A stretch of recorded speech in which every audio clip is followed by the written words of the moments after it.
Ooh. Ooh. 6 boys in a hot tub. Medium shirts. Medium boys.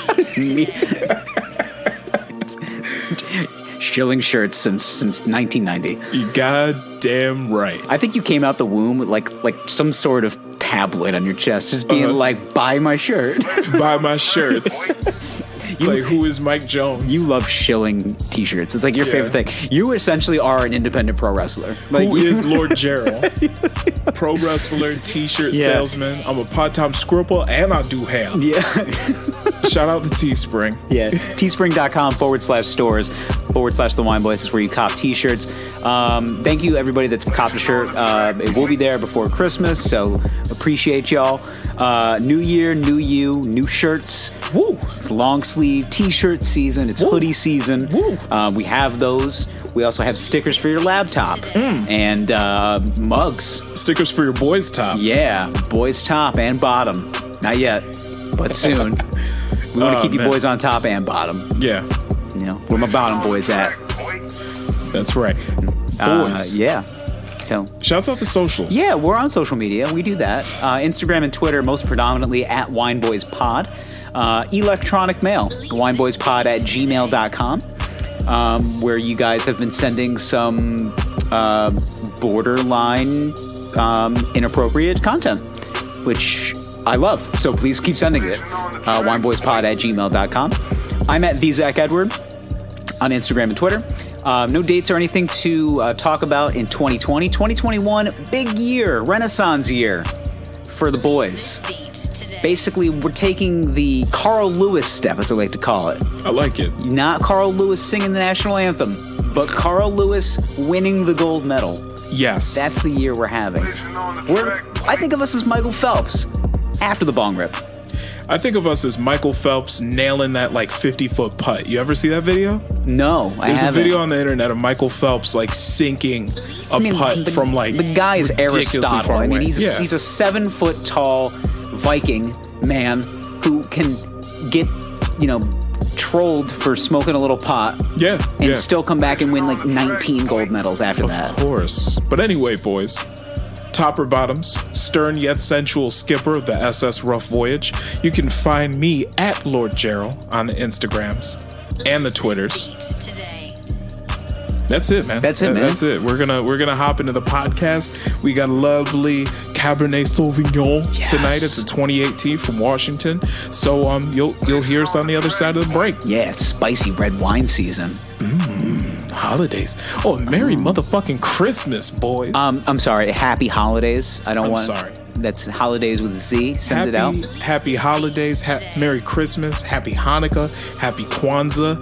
They're all happening still. Yeah. Yeah. Somebody reminded me today that it's now the 7th day of Hanukkah? Something like that, yeah. And well, you'll hear this on the 8th crazy night. Yeah. Yeah. All right. All right. Go to church. Let's get into this.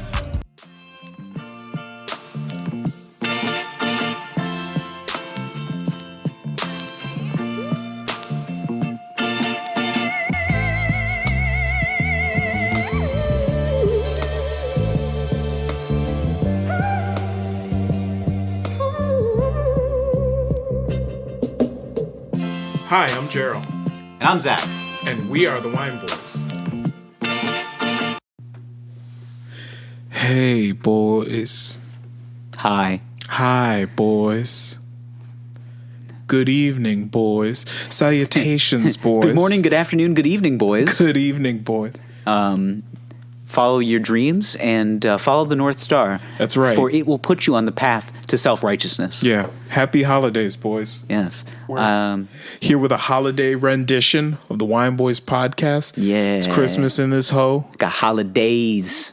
I'm in a holidays. Holidays. Yeah. Doing drugs. Yeah. Drugs and wine and methamphetamine and uppers, downers, wizards, the poppers, family's coming bangers. over for Christmas. I'm doing Xanax. Yeah. Hoosker do's, hoosker don'ts. Yeah. Poppers, zippy, zappies. Yeah. Hoosker do's, hoosker don'ts. It's going to be a great time. What was that?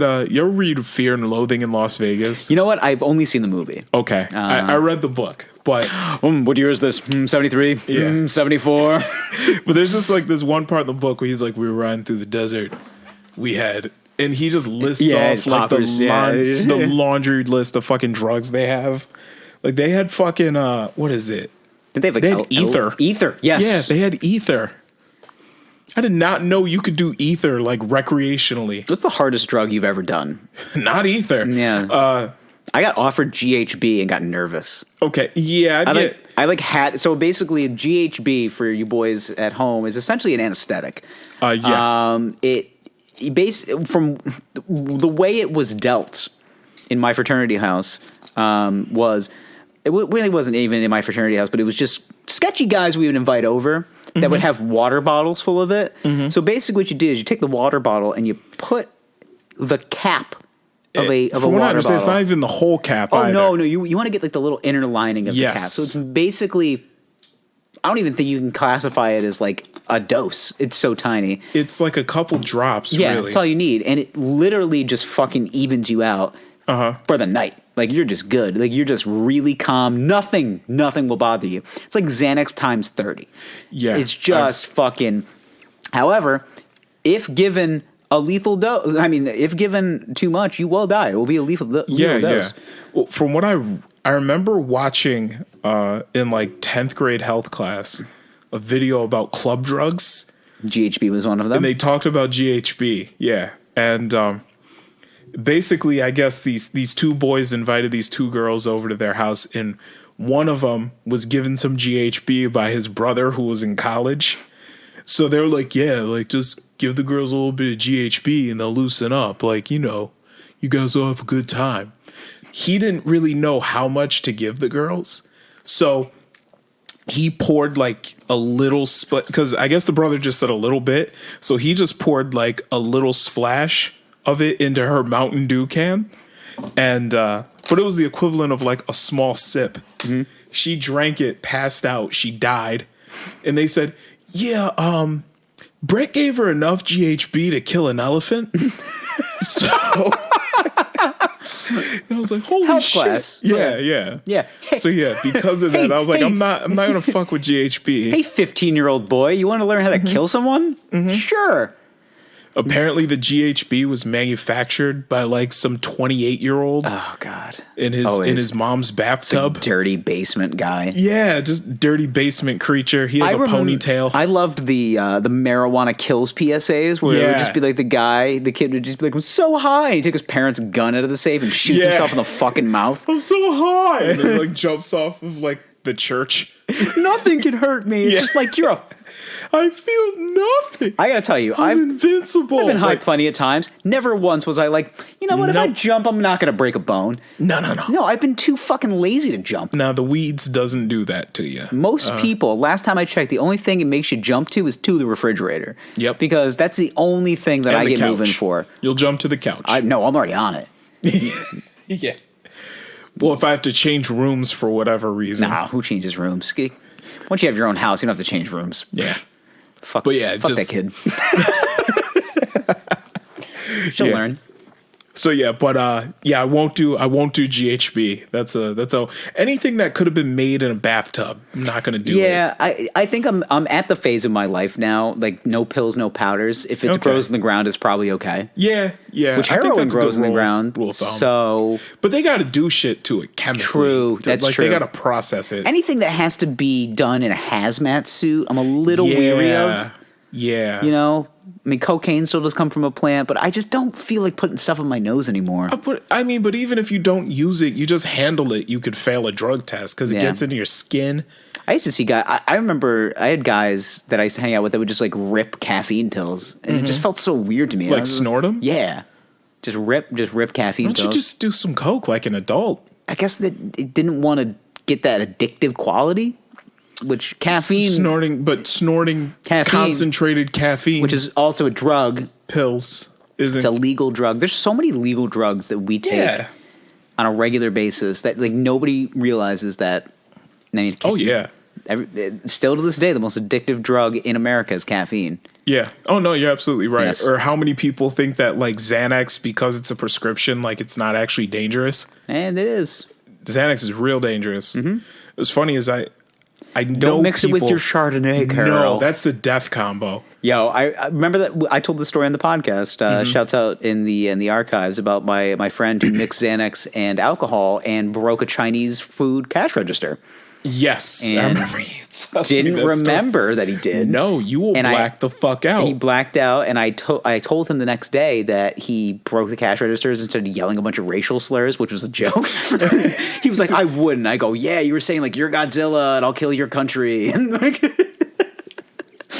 And he's I was like, yeah, and you just looked at the lady across the counter and you called her an egg roll, and I was like, you shouldn't do that, man. Yeah, like what? He needs counseling. He needs counseling. He had to go back, and which is hilarious because they like made him pay double for the amount of like what the cash register cost. It was like one of those old Casio ones with like the hard buttons, maybe $120. He's like, you pay me $250 now, and I was like, okay, pay the lady. Yeah. I mean, they can do that at that point. We had to take him to the bank, and he had to go into his family savings account that he had for college. And his dad called him, and he goes, "Why the fuck did you take $250 out of your account?" And he's just like, "All right." Reiterates the whole story. You can hear his dad his dad was like not mad, but he had like the disappointing tone in his voice, and he's just like, okay, this is as a parent, as a new parent, this is something that I've realized. and you're gonna dread. Yeah, is having those conversations where like you have to be the adult and you have to be the voice of reason. Basically, like, why the fuck would you do that? Yeah, when you but you're trying when not you to know, laugh. Yeah, when it's funny, but you also know that you did something similar to that. Yeah, like I know that at that age, I probably would have did the same shit. Yeah. Like, or maybe did something worse. But you have to be that adult. You broke a window with a computer chair? I didn't do that. No, I never did that. I never did that. Oh man, what if I have a son? Dad, did you break a window with a computer chair? Sit down, son. I can tell you.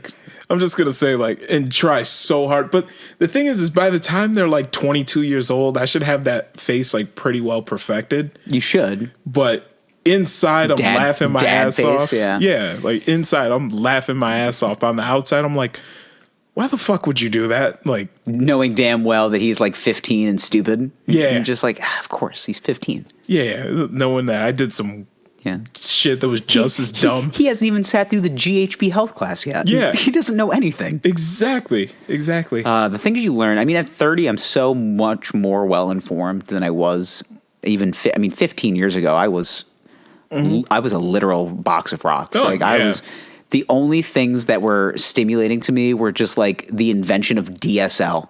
Yeah. So I could finally watch porn unpixelated. It's just like, oh my God. I was Unfettered access. I was taking days off from school. Yeah. I'm sick. As soon as that door closed, zip. Yeah. Oh. Just unfettered access to internet porn. The calluses on my hands. How much? I just want like how much porn were we given access to at an early age? Too much. We're really the first generation that got. Imagine 18-year-olds Internet now. porn. It's like, dude. It's everywhere. It's like there's more porn on the internet than there is actual websites. Yeah. Yeah, and that's the truth. Yeah. There are more porn videos circulating the internet than actual URLs. Yeah. Fact. Well, even then, the difference between a 15-year-old now and a 15-year-old 15 years ago when we were 15, the porn's in high def. Tongue twister sentence. A 15-year-old now and a 15-year-old 15 years ago when we were 15. Yeah. The only difference is I think I would have a stroke before I said that sentence. you can try it. I'm thinking about it and my head's hurting. Yeah. But anyway, the only difference is the porn's in HD. I know. Oof. And VR.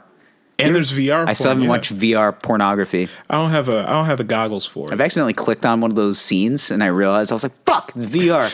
I might as well go through it now." Yeah.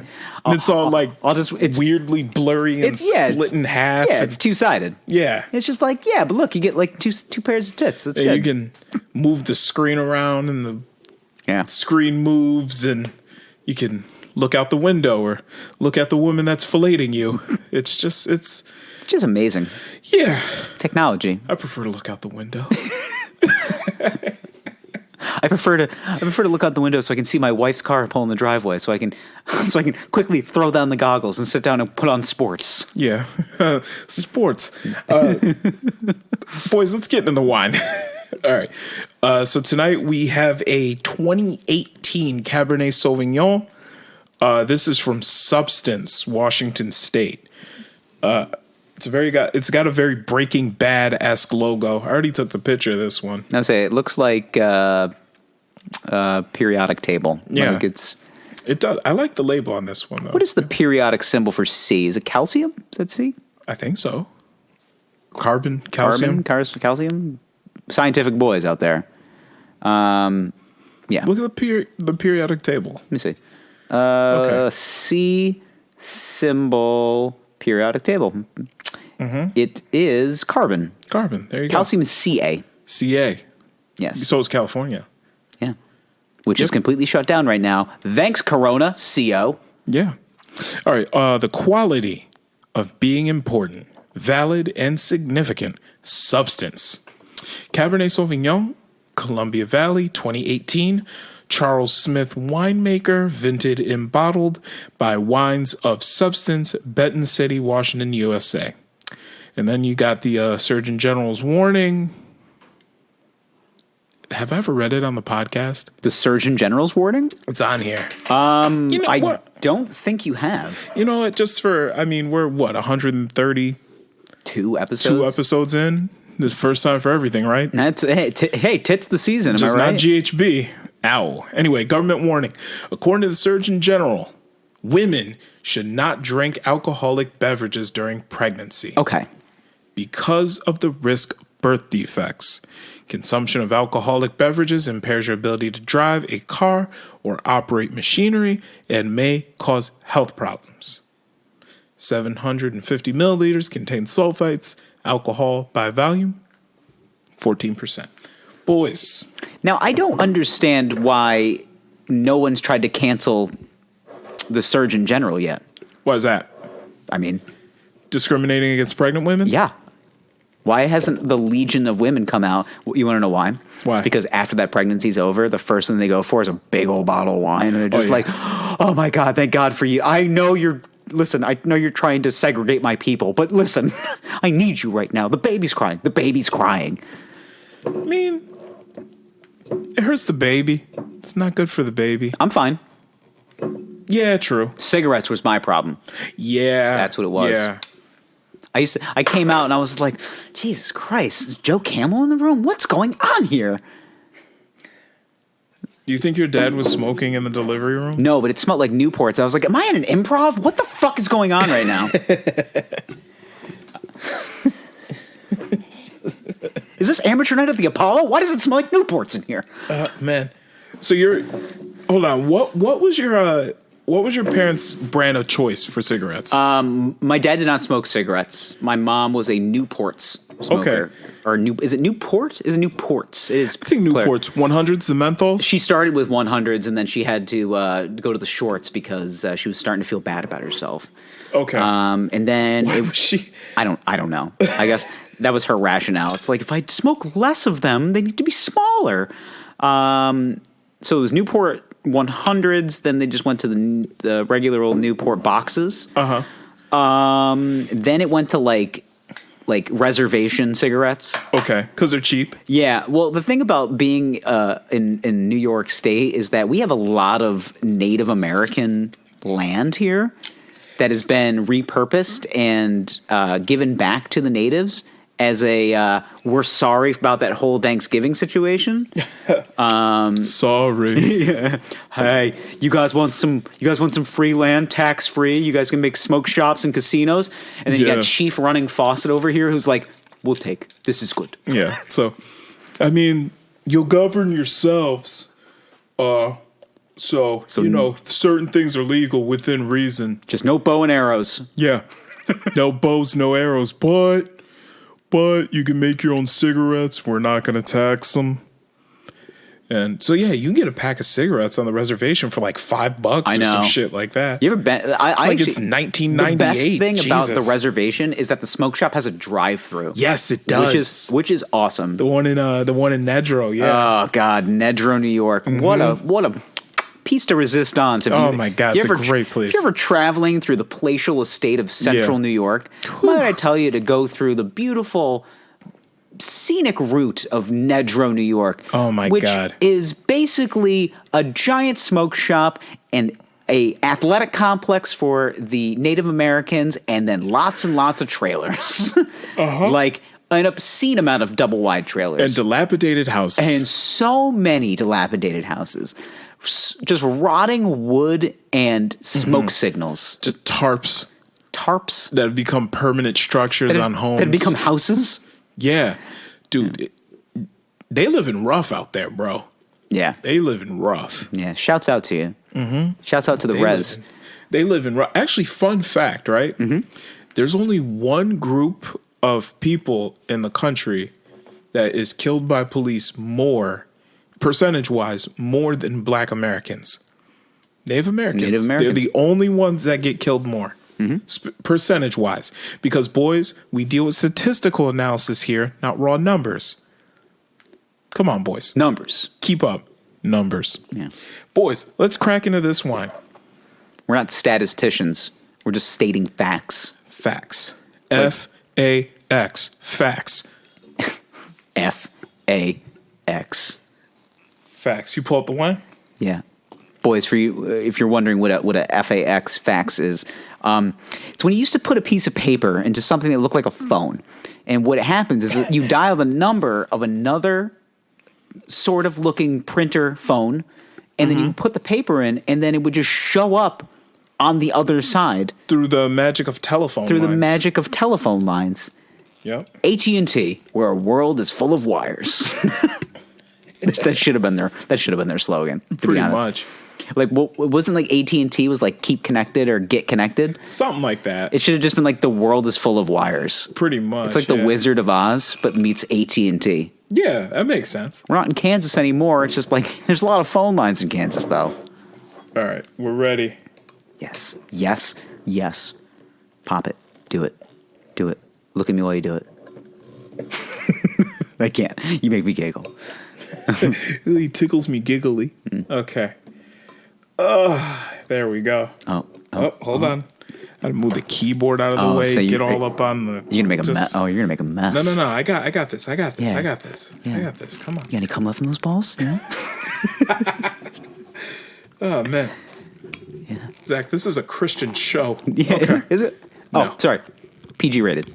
Yeah. There we go. It's a kid's show. There we go. Here we go. Ready to pop. All right. All right. Hey, Rocco, you filming? I'm ready to pop. Yeah. Oh, Coke dick. There we go. Ooh. Now that's what we call money shot, boys and girls. Yeah. When's the last time we made sex jokes while like popping a wine cork out? It's been a minute. Ooh. Ooh, I'm saying. It's like chocolatey. It's like velvety. It's smooth. It's chocolatey. Ooh, it is. Yeah, you like that? Yeah, I just want to crush it up and stick it in my nose. Yeah. Just like break it down with my dad's Amex. Yeah. Stick it up my nose. Is there anything more white privilege than taking out your dad's gold Amex card and cutting the cocaine that you bought with your dad's money? Yeah, taking out your dad's platinum Amex card. Okay, scenario. I imagine this at an Ivy League fraternity house, and one of my boys is in an Ivy League fraternity. Shouts out to you. Maybe he can show me the way and tell me if this is true. I just imagine you're in an Ivy League fraternity house. You just you're having a mixer.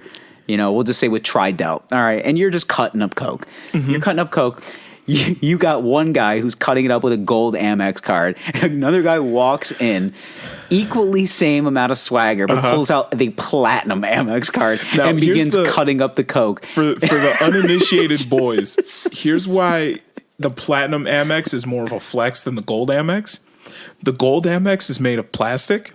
The platinum Amex is actually a metal card. It's a metal card. So like, and it's got some heft to it too. Like you slap it down on the table, like it. Like you thunk, like you feel a metal Amex, like it's It's a hefty card. Like, this is a substantial credit card. Yeah. So basically, imagine cutting. So you're cutting Coke with a plastic card, and then imagine getting like a samurai sword. Yeah, and cutting it. Yeah, that's like you're using a fucking Gemstar razor blade to cut this fucking blow up. I mean, like literally dropping a platinum Amex card on the floor. Could dent the floor. It sounds like fucking expensive cutlery hitting the floor. Just ting ting ting ting. Like this is. Damn it! You put a dent in the hardwoods again with the fucking Amex. When you see a platinum Amex for like the first time and actually get a chance to hold it, you realize that there's levels to this shit. Like that credit card is a fucking flex. Let me pour the wine. I've only seen one. Okay. And when it was a friend of mine, and he's doing okay. Okay. He pulled it out. I go, whoa. When he goes, before you say anything, it's my dad's. And I was like, first of all, I appreciate your honesty. I know you're doing okay. He goes, I ain't doing that good yet. And I'm like, all right. Okay. Let me pour the wine. The platinum Amex. Can you imagine my scenario, right? Okay. Yeah. You gonna record this? So it's a guy, a frat guy. He's cutting up, and then his like fraternity brother comes in and flexes on him, and he's just like, Coke is my Coke. He's just it's my Coke. He's deeply upset by the fact that his card is plastic. Yeah, that's the fucking like hide your watch moment. Yeah, like you're. Guy walks in. He's got you're chilling. You're wearing a Seiko, and he comes in with his fucking Patek Philippe, and you're just like, "Fuck, man, I don't even want to be here." Shit. You're sitting there wearing like here at the fucking poverty table with my $300 watch. You're sitting there like wearing like a. This actually happened to me before. I was at a place and I was wearing like a Seiko Sea Urchin, the Seiko 5. You've seen it. It's the black diver Seiko nice I have. Okay, and then. I'm getting into watches more because you've actually turned my leaf a little bit. Yeah. And then I'm sitting there talking to a guy, and I happen to glance down. I'm like, oh, he's wearing a Submariner.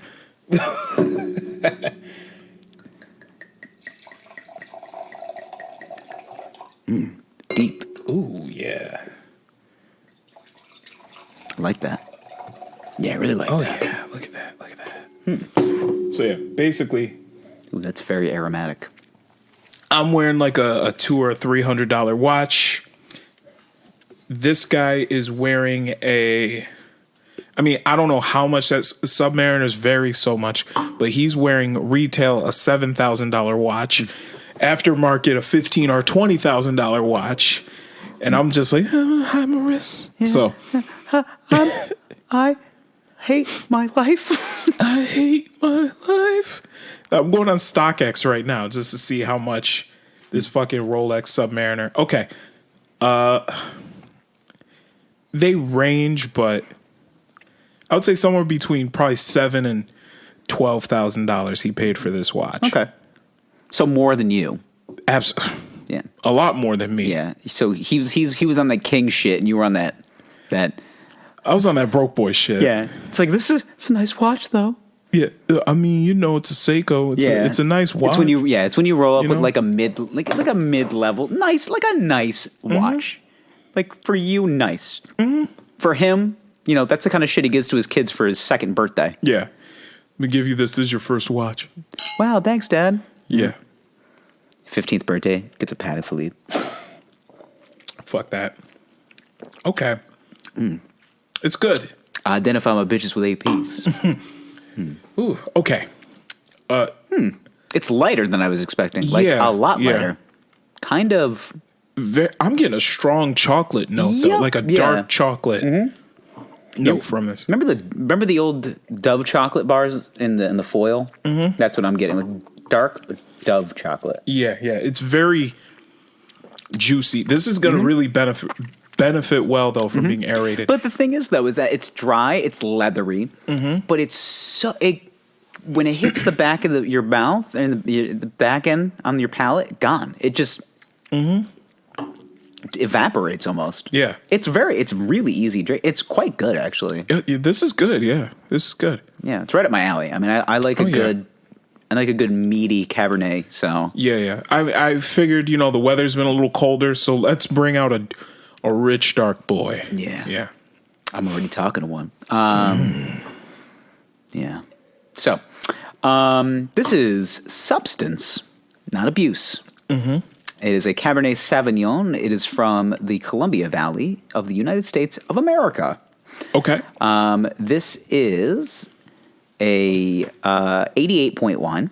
Okay. Average price of this wine is between $13.99 and $16.99. I paid like $15 for Okay, this. so you're right in the middle. Mm-hmm. So this should be good Cabernets, roughly between $10 and $15. Mm-hmm. You know, depends. This doesn't have a lot of pomp and circumstance. I do actually really like the artwork on the bottle. Yeah, like it's said, very... It gives me that periodic table kind of look to it. Yeah. Kind of Breaking Bad. Taste characteristics. You're going to get bold, tannic, which is very true. You get nice, grippy, leathery tannins. Yep. Dry and acidic. And I do get a little, acid note on the back end of it. Yeah. Yep. You feel it going down, but it's not... Yeah. This is definitely a headache wine. I can already feel it. Like, it just feel like tomorrow morning is just... Like, you wake up and you're just like, fuck. This is a good cigar wine. Oh, yeah. This is a... Yeah, that is. Yep. So, here, this is why it probably makes sense. So, you're going to get notes of blackberry and plum and dark fruit, oak, vanilla, and tobacco. Okay. And then also leathery, earthy notes as well. Okay. And a little bit of smoke on the back end. Yeah. So that's, smoke tobacco. Mm-hmm. There you go. Cigar. Yeah. And this is also 100% Cabernet Sauvignon. This is actually a note from the winemaker. It is a opaque, deep, and rich blend that has forward notes of black plum, pencil lead, and cassis. Is that what it is? Mm-hmm. It displays aromas of violets, tobacco, and herbs. Has medium to full body, layered with rich and beautifully balanced profile on the back end of your palate. Ooh. Okay. Yeah, I mean that's pretty spot on. Now, yeah, this is interesting, man. Pencil lead. Pencil lead. Ooh. So you said that you've been getting into watches lately. You've been looking. What are you looking at? All the ones I can't afford. Like Okay. Patek Philippe's and fucking like APs, right. VVS's, like Yeah. Well, VVS is a diamond. But anyway. VVS diamond watches. Yeah. I know there's don't get a fucking bust down. No, I'm not going to. But listen. I watch a lot of rap videos and I want to look at the watches the rappers wear. So most of these rappers have fucking. Listen, I don't want to sound like that old guy that's all talking. These fucking kids with the hippies and the hops and I don't want to sound like that guy, but I will say this: most rappers have fucking garbage taste when it comes to watches. Because they just want to look flashy. They want it to sparkle. Yeah. So what they do is they'll buy like a Patek Philippe Nautilus or an Audemars Piguet Royal Oak, and they will flood the fucking thing with diamonds. And what happened though is essentially a lot of the rappers have pretty much bought up all of these watches, and they were already rare to begin with. So now the prices have skyrocketed on them. Yeah. But they're only super, super valuable if they're original. But what they're doing is they're going to these sleazy jewelers in Miami and they're having them just flood the watches out with like diamonds.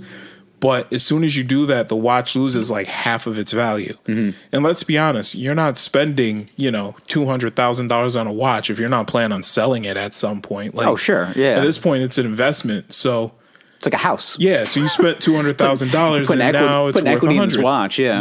Yeah. $100,000 is still a lot of money, but you're losing money. Whereas the guy that spent $200,000 kept it original, in 5 years he'll sell it for $400,000 or $500,000. So, yeah, that's the thing. But as far as affordable watches go, what are you looking at? Nothing. Just I ripped that wine back. And now you're like, it's dry. Yeah. Kind of like you took a hard rip of a cigar. Just really. Or it's like my eyes are watering, like I'm having like an allergic reaction. But it's like this is a. If you can appreciate whiskey, you can appreciate this wine. Yeah, you know what? That's another thing. Is like I have so many. Okay, I'll just say it.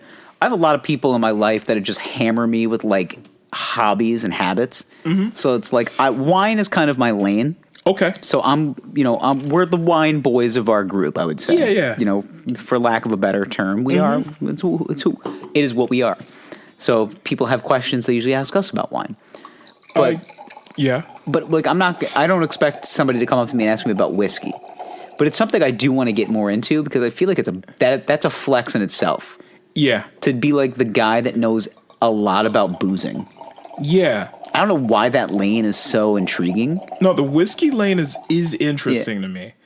I don't know, and I would like to get into that. But but I'm talking like high class with. I'm talking like minimum $200 a bottle to start kind of stuff.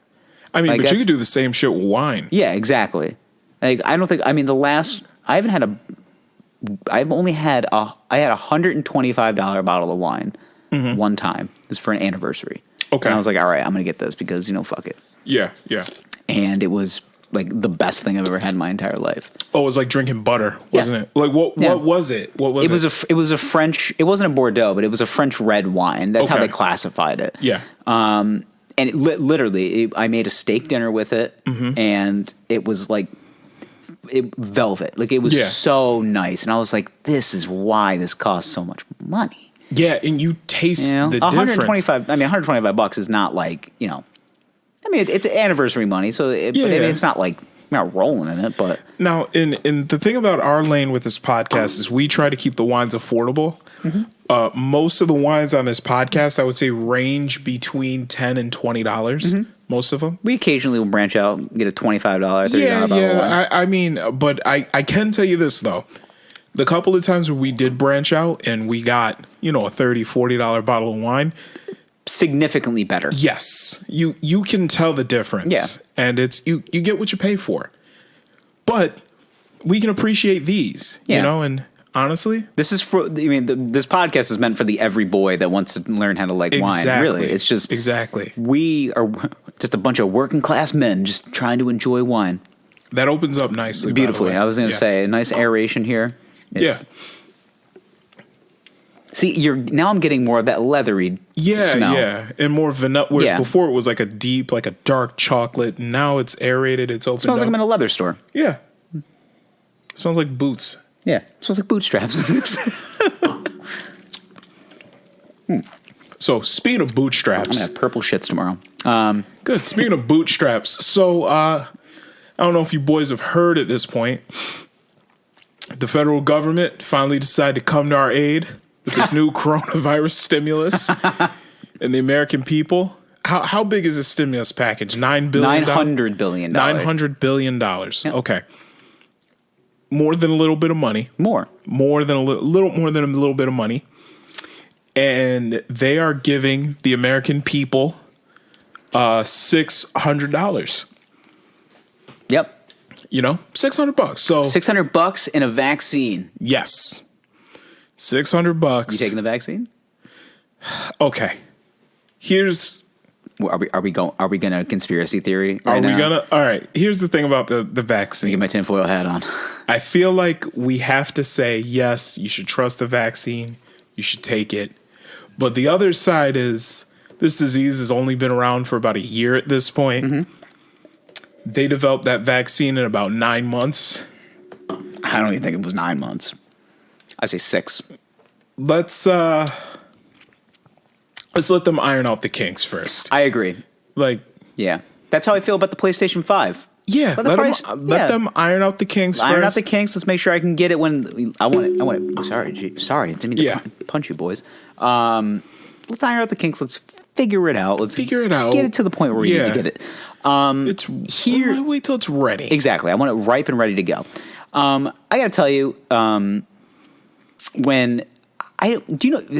Stephen Munchkin or Munchkin? I call him Stephen Munchkin because he's like 9'2". Mm-hmm. He kind of looks like if John Oliver and Herman Munster fucked. Yeah. So he was having the conversation. So I just, what I look at when I see him come onto the screen is I think Dad's going to punish us. Yeah. What did we do? So they say that they pass it, and Mitch McConnell in his, marbly mouth voice. He looks like a turtle. He looks like a turtle that is treading water. Yeah. It's just like, I'm drowning in Nancy's pantsuit is the only way off this island. I'm rich as fuck. I'm rich as fuck. He's got the marbly mouth rich guy voice. Yeah. Well, we're gonna go.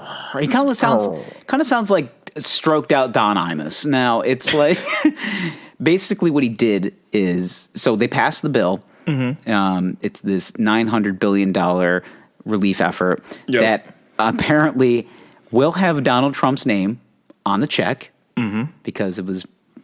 He is the president. It was the executive order. It was an executive mandate. Yep. I just find it very funny that was like a part of the plan.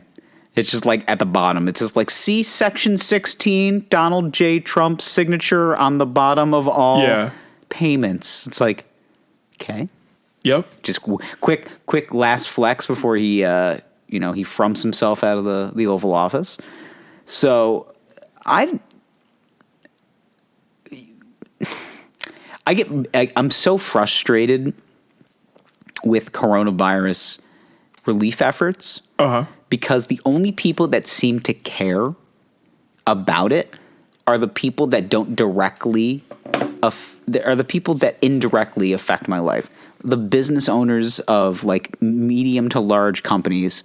So like I seldomly bring it up, but like Dave Portnoy of Barstool. Not out of the blue, was basically tasked with starting a fundraising effort because he said, he got pissed off because New York shut down all the restaurants again. He went on a 4.5 minute, rant about it. And then a couple of entrepreneurs who basically said, put your money where your mouth is. And he did. And the dude's raised almost $500,000 in like 6 days. Yeah. Because the Barstool megaphone is one of the biggest megaphones in the internet. Yeah. So Dave basically takes his platform, uses it for good, and good things happen. Well, the issue is that as a country, we don't have let me get on the political horse. We don't have a direct payment system for aid on a federal level. Which kind of doesn't make sense. It makes no sense at all. Because every other country, Canada has one. Canada, the UK, Ireland, Australia, Japan. Developed countries. Denmark, Sweden, Spain. Denmark was the one that I saw when I was like, Denmark has one? Denmark has them. Every other post-industrial country in the world has one. What does Denmark give to the world that they get some sort of system like that? Like, what is Denmark known for? Do you know? Because being mostly white and and like democratically socialist. That's about it. Yeah, that's all. I know nothing about Denmark. But that's the thing, though, is every other fucking post-industrial country has a system where they can just give direct payments to the people. Which makes here you go perfect sense. Yeah, federal level on a federal level. Here you go. There you go. Here's your money. Yeah. We don't have that. Yeah. Which we should develop that, but we don't have it. So because we're part of the free market, what we do is we rely on our employers to do it. Mm-hmm. So that's why the idea is it's trickle down economics. We give the money to the companies through these PPP loans, and then that money trickles down to their employees. Yep. The problem is that it's a pyramid scheme. Yeah. All that money stays at the top, and the people at the very bottom, they don't see it. So, you're the janitor. You've been laid off because everybody's working from home. You're struggling to pay your rent. Here's $600. Yes. Now, I hope this is okay for you. One benefit has been the unemployment and how that's worked for people, because we still have like 10 million people that haven't gotten jobs, have lost their jobs through this and still haven't found anything. In unemployment, for a while, they were giving an extra $600 on top of what you would have gotten. So for most people, it was very, very close to what they would have been making. And some people were even making more on unemployment. I have a few friends that were making more on unemployment. Me too. I knew people that were making more money on unemployment, but to them, it's like, hey man, get your money. I can't blame you. Yeah. I know. I have a local comic, or just a comic friend who would refuse to find a job because he could use that money that he was not using to pay for gas to go to his job to get a new car. To go after his passion. Yeah. You know how fucking ironic that is? Mm-hmm. It's just like, well, I don't have to pay for gas to go back and forth to my job that I hate. Right. I can just take this money and buy a new car. Right. But what's weird, though, is I hear some older conservatives complaining about how you've got people making more money on unemployment. So they just look at these people like they're lazy. And it's like, why don't you look at the fucking system that's in place that allowed this to happen? It's been a systematic failure for a millennia. And, because that's not a new thing. Yeah, no, this is like, we're not talking. The only thing that's new is that we have a virus that we have never seen before. Yes. Shit's not different, and it won't change. It won't. It ain't gonna change. Yeah. So you basically have two options. You either buckle up your chin strap and you dig it out for those last couple of yards, or you find a way to get to the top and start that pyramid scheme. Exactly. But even then, like if you look at these, most of the companies that got the PPP loans were very large companies, mostly large corporations. Yeah, most small businesses, the top 1%. Yeah, most of the small businesses, the mom and pop shops, they didn't get those. Well, the thing is, though, is that these loans would have to be paid back in some fashion. So the way it works is, if you don't get rid of anybody, if you don't lay anybody off, then it's an interest-free loan. Yeah, it's a grant. It turns into a grant pretty much. So it's basically money that you were giving. You don't have to pay it back. If you do end up letting somebody go during this whole thing, then it's a loan, but the interest rate is really low. But it's still a loan. You still have to pay it back. Still have to pay it back, yeah. I think it's like a 1% loan. Yeah, which is essentially nothing. Yeah, they're essentially they're almost letting you borrow money for free. It's a very low interest rate loan. But it's still a loan that you have to pay back. And what happened was that money got dried up really quick because, not every small business has the resources to be able to dedicate an entire team of people to be able to fill out the application for this loan. Yeah, well, because I wouldn't say virtually none, but I mean, the definition of a small business is less than 55 people. Is that correct? Yes. Yeah. Yeah. So 54 people, we'll just say, equals that small business. And the main decision makers are maybe 3 to 4 people of that. Right. While the rest of the folks are, low end to middle end, entry level to mid level employees. Yeah. And they're wearing a lot of hats. And they have to make decisions that they shouldn't have been making before. Right. So I think what this situation has showed is the fundamental failure of government to the small to medium-sized businesses. Absolutely. Because at the end of the day, especially in New York, with how heavily taxed businesses are, there should be some sort of system in place where the money goes into the system, if you will, into New York State, that then should be circled back around in some sort of cycle that should, like an ecosystem. Should be. Because that's how the ecosystem works. The sun, the plants, the plants give off gases, which then create energy and air for the people, which then goes back to the earth, like how we're living. Yeah. Like we should just do that, but with the money. Yeah. But I think what we need to do is actually give the money directly to the people. I feel like I'm just going to start drawing. I'm just going to keep drawing circles, and then the aliens are going to come. You're drawing a circle here, but also if you're looking at, I'm here. Look, I'm here. You're here. You need to be here. Listen, I'm Randy Quaid, and I'm going up into the ship. Oh man! But to circle back. With the circle, this vicious circle that we have here, it's it's been a systematic failure from the most enriched, forward-thinking country. We're not forward-thinking. Well, I'm saying not forward-thinking. Okay, we should be. Should absolutely. be. We're supposed to be the leaders of the world. We're not. Well, but we have the egos of it. We have the ego. America's #1. Yeah. Students are ranked 42nd in reading. Yeah. No, we're not. Yeah, as if we actually did a little bit of a fact check, we would show that we don't really place first in anything. No. I think the last time I checked, we placed first in military spending. Yep. Mass shootings. Mass shootings. Yeah. Yeah. I heard this joke the other day, and it's a little off color, but so what? When it was, do you remember a time when you were a kid? Okay. When you used to run up to the car and yell shotgun, and you didn't have to turn around? Yeah. Yeah.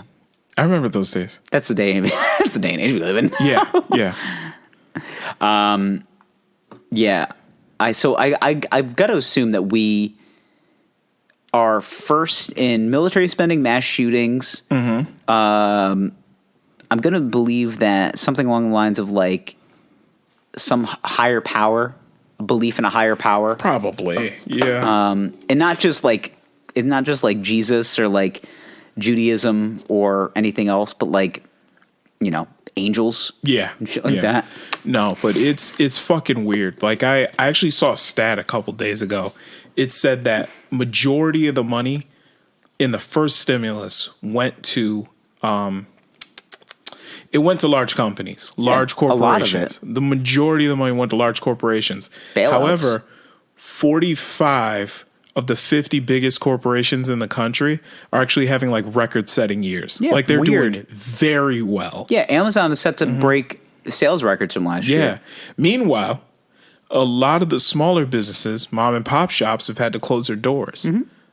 And they're fucking struggling. Yeah. So it's, Yeah. Then listen, I told you this from the get-go, that it just seems weird that we're having all these toilet paper shortages at first. Mm-hmm. Maybe that was just a part of Amazon's plan, where Bezos is just sitting back and just being like, we're not selling as many paper products as I like. Global pandemic? Huh. Let's see. Well, Jeff, maybe we shouldn't go to the global. Let's do a global pandemic. Right. Okay. 3 months later, record toilet paper sales. Oh, yeah. Okay. First quarter. Hey, Jeff, first quarter, paper products up 150%. What else should we do? I think, let me call Chun-Li. Yeah, let me call Chung-Li. Let's see if we can get some. Hey, why don't we give Release the pangolin. Yeah. Why don't we give a small stimulus package? Small. Itty bitty. Little one. Something just to give people a little wet on the whistle, like they have a little bit of money, so consumer electronic sales go up. Just a little. Just a little bit. I want a couple TVs off the shelf. Boom. 125% consumer electronics is up for Amazon. Yeah. Third quarter of the year comes around. Man. Bye. Third quarter of the year comes around. All right, we're getting. We got to get. Coming. We got to get to Holidays the tail end of the. coming. We got to get to the tail end of this pandemic. I think we're getting close to a vaccine. We got to figure out something here. What can we do to make people safe? Well, I think maybe we can just do a bunch of furry and colorful masks. Oh, that's a really good idea, Jeff. That's a good idea. Oh, and we also should liquidize all of our PPE and masks. Oh, that's also a really good idea, Jeff. Boom. Record sales, medical supplies. Yeah. Oh, well, it's the last quarter of the year. Holidays are coming. I mean, we're a couple days out from Christmas, and we should probably release a stimulus package like right as the holidays are coming. Like a week before Christmas? Mm-hmm. Huh. Mm-hmm. Makes sense. Because people are going to think that money's going to come in and they're going to overspend on our website. Jeff, you're a genius. Spend too much money. Huh, Jeff. Wow. You're a goddamn genius, Jeff. Yeah, it's like you're worth like almost $190 billion, which is true. Yeah. Jeff Bezos' net worth is $182 billion. You know what's crazy is that he gave half of it to his wife. It wasn't even half. His ex-wife. Was it half? I thought it was less than half. I thought he gave her like 30 Bs or something like that. Listen, buzz off. Here's $30 billion. Yeah. What's weird, though, is since he gave that money to her, her net worth has actually increased. Yeah. Because most of it's in Amazon stock. That's fucking wild. Imagine being a divorce made her the richest woman in the world. Yeah. Did you hear about what she did though? She gave like $6 billion away to like poor colleges. Cool. It's nothing. Yeah, cool, man. Here's 6 beans. Thanks. Nothing. Sorry about that. That's okay. Put my phone on vibrate. Just Buzzy B over here. Yeah. Yeah, I don't know. Nothing. I don't know. Since we're in the camp of talking about people with wealth and unlimited resources, let's talk about Tiger Woods' kid. Okay. Now, everybody's saying, so the whole story of this weekend was Tiger Woods' son Charlie is 11 years old and now becoming the next child prodigy. Yeah. That Eldrick Woods was when his father, passed him the baton. Yeah. So Charlie and his father played a round of golf that was televised. I believe it was some type of like pro-am kind of father-son. Yeah, I think type it was of the thing. PNC. Yeah. tournament. So Charlie fucks at golf. Like he is. Oh, yeah. Like he is really good. Yes. As if like his father's the greatest golfer of all time. Yes. Like just imagine. Shut up. Sorry, But phone's getting okay. angry. Just imagine it's like me being taught basketball by LeBron James. Like Bronny's going to be good at basketball. But even then, man, All he needs to do is stop smoking weed on Instagram. Like then I'll be honest though, I think Charlie Woods is better at golf than Bronny James is at basketball. And I think it's because it's regimen. Because I think Tiger is like making him get up at like the ass crack of dawn, just being like, "We're hitting 1,000 balls today, Charlie. Yep. We're running drills, son." Just I like don't know. Pitching contest, and it's like if you don't make it in the hole, you don't get breakfast, kind of thing. Yeah, I don't know. Charlie makes my golf game look like miniature golf. Like he is so goddamn good. He hit a 5-wood from 250 around a tree to within 6 feet, and Tiger wasn't even like that proud. He goes, "Yeah, we knew that was going to happen." Good shot. Nice shot, Charlie. No, but realistically, he Make a hit dad that 5-wood like 175 off the tee. Okay, which means that he can probably drive a ball between about 225 and 250. At 11. At 11 like years old. like 4 feet tall. At 11 years old, puberty hasn't happened yet. That's just pure technique. Yeah, that's just Tiger Woods being your dad. That is pure, just great technique. I mean, that's crazy. He's gonna fuck on everybody. Like, yes, like everybody talks about the youth movement in golf right now, and like as soon as Charlie gets his pro card when he turns 16 or whatever the fuck, he'll be an amateur golfer by 15. Oh, absolutely. He's already got college offers. 100%. Dude, he's gonna get a free ride to Stanford. Yeah, anyway. he'll get his PGA. You said you have to be 16 to get your PGA card? Actually, I don't even know if there's an actual age limit. I think you have to be 18. I know that there are rules to get your pro card. And one of them is like you basically have to play with a PGA instructor and you have to hit under a certain score on an 18-hole course or whatever. The PGA Tour's minimum age to join is 18, a rule that was established by Ty Tyrone and Kevin Na, who turned pro at 17 in 2001. Okay. Honestly, Charlie could probably reach that minimum score to turn pro. So he turns 18, and he's just a professional golfer. But also keep in mind, a lot can happen in 7 years. What if he's just not that interested in the game anymore? I don't know. Based on how good he is at it, I don't know how he couldn't be interested. You never know. She's like, "Dad, I'm so fucking good at this." Yeah, and then he gets his little pecker sucked for the first time. Oh, so sex is going to shit changes, dude. Charlie, what happened? Yeah, but Dad, I became a man. Yeah, but listen. Then his dad's going to have the conversation. Listen, son, with a game like this, there's going to come a lot of responsibility.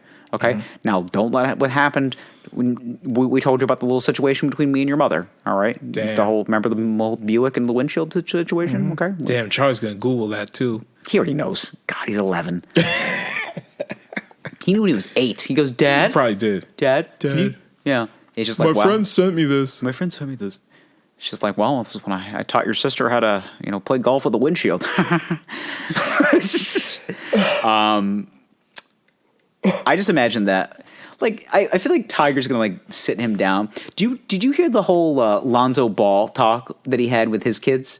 No. So every ball as of yesterday, every single ball was playing in the NBA. So Lonzo's playing for the New Orleans Pelicans now. Yep. LiAngelo just got drafted by I'm sorry, LaMelo got drafted by the New Orleans Hornets. Yep. Like 3rd overall, and then LiAngelo just got cut yesterday from the Detroit Pistons. Yeah. Did LiAngelo actually get drafted, or did they just pick him up? No, they picked him up from free agency. Okay. So he went to UCLA, then he got in some either did he have like a drug issue, or he he robbed somebody, right? They went to a tournament in China. He stole something. Stole shit. Okay, yeah. Stole shit in China. He got arrested. He got kicked out of UCLA. So he started playing pro ball in Switzerland. No.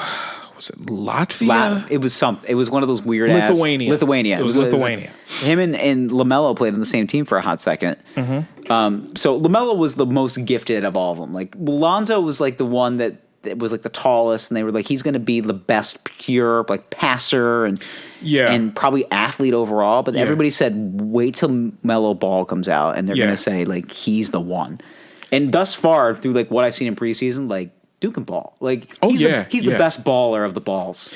Yeah. And LiAngelo is the worst. By far. Yeah. That's why I had to steal fucking purses in China. Yeah. So but like, I gotta get my name out there. Yeah. But that's what I remember hearing though about them. So, Lonzo's good. Yeah. LiAngelo, he might not even make it to the NBA. But LaMelo's the best. LaMelo's gonna be like the truth. He's the one to watch out for. Yeah. Like so LeVar, it came out like, so somebody broke the story. Like LeVar basically would like sit down his kids and basically tell them like not get distracted from like thirst traps, and just be like, listen, you ain't gonna find a good woman. Let's just face it. All right, you got all this power in your name.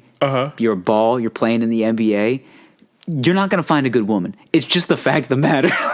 He just says it, and he's just like, your mother's different. I got lucky. This is incredible. He's just like, I got lucky. All right, they ain't gonna happen to you. He basically is just telling his kids like, you're like, it's none but whores out there, son. Listen, your mother's a saint. These other bitches, whores. Yeah, okay. Anytime another woman graces their presence in my house, she's a whore. All right? It's funny though, because I can imagine like having this conversation with one of my uncles. I just have this like I have this imagination that like black family has this like just very honest truth about every situation. Yeah, it's just like, you're good at sports. A lot of bitches gonna suck your dick. Listen, when you're going on these recruiting trips, these D1 schools, let them know up front. I ain't even thinking about going to this place if I don't get my dick sucked. Off top. Yeah. I heard some like, listen, straight up. What have you got? You on the Duke campus? You go look. Let Coach K show you Cameron Indoor Stadium. Let him do his pitch. At the end of his pitch, he's going to ask you, "Do you have any questions?" I want you to look at Coach Mike Krzyzewski, maybe the greatest coach in the history of college basketball. Look him straight in the eye and say, "Coach, I'm all about the Cam and crazies, but can I get my dick sucked from under the bleachers?" I just want to know about the cheerleaders. Yeah, listen. Hook it up. Yeah, hook it up. I want my dick sucked underneath the bleachers. Hook it up. Cameron Indoor Stadium. Hook it up. That's the best story I've ever heard in my entire life. Yeah. Look at Coach K and just say, I want an Audi. I want my dick sucked underneath the bleachers after every home game. And what if Coach K like actually is prepared for this conversation? Writing it down. Okay. Mm-hmm. And he's not even writing it down. He starts by writing it down. Then he just puts the pen down. He looks at you and he's like, how about this? You sign today. He becomes like a car salesman. Yeah, he's like, you sign today, all right? I get you a Chevy Malibu with Johnson Chevrolet down the street. Can't do an Audi. Not yet. All right. I drive an Audi. It's going to look a little I had to suspicious. pay my dues. I drive an Audi. Yeah. Mrs. K drives an Audi. You, Chevy. Okay? Dick sucked. After every home game, you're going to have to put in work for that, son. I'm going to be honest. There's no such thing as a free lunch. But since you're coming here to visit,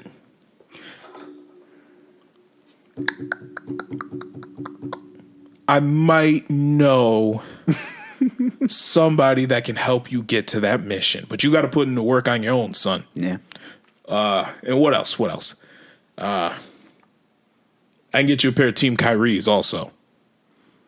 Not the ones that Zion used and it blew at his feet, right? This is going to be the newer, improved design. You're also a guard, so it shouldn't be the same. Your lateral movement's a little better, and the sheer strength and weight you weigh put on those shoes. You weigh 100 pounds less than Zion, so yeah. Think of it like this: Zion was a monster truck using Michelin tires. Remember those Firestones that they were putting on those Ford Explorers, and they were just exploding in traffic? yeah. That was Zion. Imagine, okay, so Zion is a NASCAR, and they are taking bike tires and putting it on the NASCAR. That's essentially what we gave him for shoes. Yeah. It was my bad. It was my bad. My bad. We should have given him Goodyears. We should have given him Goodyears. Okay, listen, it's my fault. The thick, thick tires, the slicks. They need to look like the new Yeezys. That literally look like tires. Have you seen the new Yeezys? They have so much foam posit. Oh my God, it's ridiculous how much foam material they have in those. Yeah. Oh my God! But that was if somebody rolls an ankle in those, I'm gonna sue. No, those destroy your knees. Because there's so much cushioning around your fucking ankle that your knees have to overcompensate. I'm gonna tear an ACL by walking. Yeah, that's the reason why I heard though with like basketballs. Yo, I bought the new Yeezys. What happened? Tore an ACL walking. Yeah. Well, basketball though, I've heard that actually knee injuries have become more common than ankle injuries. It's because the technology and the shoes have gotten so good, which is crazy. Yeah. Because that's kind of the whole point is we want to try to protect the legs. That's why we add all this cushioning to make sure you have something pillowy soft to land on. Yeah. But all that cushioning kind of stops the natural movement of your foot and your ankle. And it jars the knees. Yeah. And, your knees have to overcompensate. So. The worst. Overcompensation, am I right? Yeah. Man, that Lamar Ball. Yeah. That man's a legend. He really is. He's made a name for himself for just talking shit. Yeah. I mean, he's like, I got 3 sons, I got 3 draft picks. Yeah. Basically, I mean, most people nowadays, if you talk some shit, like you're just famous. Now, here's what's crazy though. He said, I got 3 sons, I got 3 draft picks. 2 of them got drafted. One of them was just picked up free agents. Well, if he didn't steal some shit, he would have been drafted. Yeah. But he's still young. He can still play overseas. To be fair. If he puts in a little more work, he could make it to the NBA. But he'd have to work really hard. Cam Newton stole a laptop. He did. At Florida. He did. Tried to make it look like an accident. He did. Jameis Winston. Stole crab legs. Stole some crab legs. Yep. Backing up Drew Brees now. Might win a Super Bowl doing nothing. Yeah. I mean, he used to start in Tampa. Yeah, well. But, he's in the league. Yeah. Well, they got a older, whiter model to replace him. Oh man, Jameis, we're gonna go ahead and replace you with maybe the old tried and true. Yeah, we're gonna replace you with what I can only describe as the next president of the United States. Now, holy shit! You imagine Tom Brady being the president in like 20 years? Holy shit! You might be right. It could happen. He's a winner. Yeah. He would have to run as a Republican. Yeah. Because he might be the greatest living American. Ever. Well, he's too white in Boston. It's true. I mean, he's not from Boston. He's not from Boston. This is the second episode in a row talking about Tom Brady. He's a Yankees fan. That's the thing. Mm-hmm. That's the angry sports talking head hot take is that Tom Brady was a Yankees fan, never liked Boston. That's why he wanted to get out as quick as he could. Yeah. Only spent 20 years there. Yeah. So he was like, he wanted to get out of there as fast as he could. Yeah. He just wanted to, lay his roots there. Tommy Ballgame, he's a fucking Yankees fan, huh? Look at Tommy fucking Ballgame talking out of the yard. Honestly, though, they owe him the biggest thank you because they were fucking trash. The fact that there's not a statue outside of Gillette Stadium yet. It's coming. Oh, it has to. Well, Peyton left. Mm-hmm. After Peyton left, they put a statue up. Well, they put a statue up while he was there. That was as if to say, please stay. Yeah. We put a bronze statue out of you. Now, listen, we understand that Andrew Luck's coming in the league. Little did we know that the fucking robot voice was going to leave us after 5 seasons. But I don't know. He just decided he didn't want to play anymore. That's true. But you want to know why? It's because he's too smart. Yeah. Stanford educated. I think he was like he's an architect? Or he was like a structural engineer major at Stanford University? Yeah. Mm-hmm. Kind of a smart dude. Yeah. So he got hit a couple of times. He started not remembering numbers, and he goes, "Oh fuck, I can't do this anymore. I can't do this anymore." Yeah. You know what? I can't blame him. I get it. He got in. He made some money. Yeah. But a lot of money. Football's really rough on your body. God damn it, he was good though. Yeah. Like he was like if Andrew Luck stayed and played the, an Aaron Rodgers type of career, like he would be the best quarterback of all time. You think? I think so. Andrew Luck, really? I really think so. Really? Top 5. Okay. I think so. I definitely think he would have been one of the best of this generation. But we'll never know. Yeah. Speaking of best quarterbacks of this next generation, who will now not be playing for the New York Jets, Trevor Lawrence. I saw him play in the ACC championship game over the weekend. He's the second coming of Peyton Manning, and it's not even. That's just Jesus. That's not even a hot take. That's just the truth. Wow. He is. He looks like him. He has a better arm. Only thing I got to see is like the IQ, like when he gets in the league, if he can just like identify things. Because right now, all I see is just like laser, rocket arm, giant human, Spicoli looking, but we'll get past that. What happened? So the Jets won over the weekend, their first win of the season. And what happened is that in true New York Jets fashion, because they're the redheaded stepchild of New York, is they won but also lost. Because with that win, by the metrics of the NFL, they are now in the second overall position for this coming NFL draft. Jacksonville is now the number 1 overall pick. Yes. Because, now this is the craziest thing I've ever heard.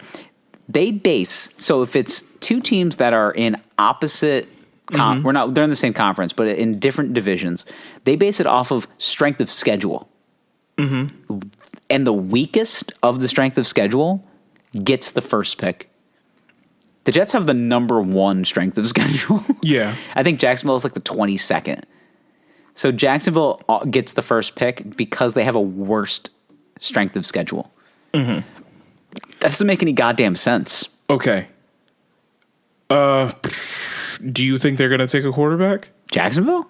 Yeah. Yes. I mean, they've got... They have nobody. They've got Gardner Minshew. Yeah, I'm like looking right now. They have Uncle Rico.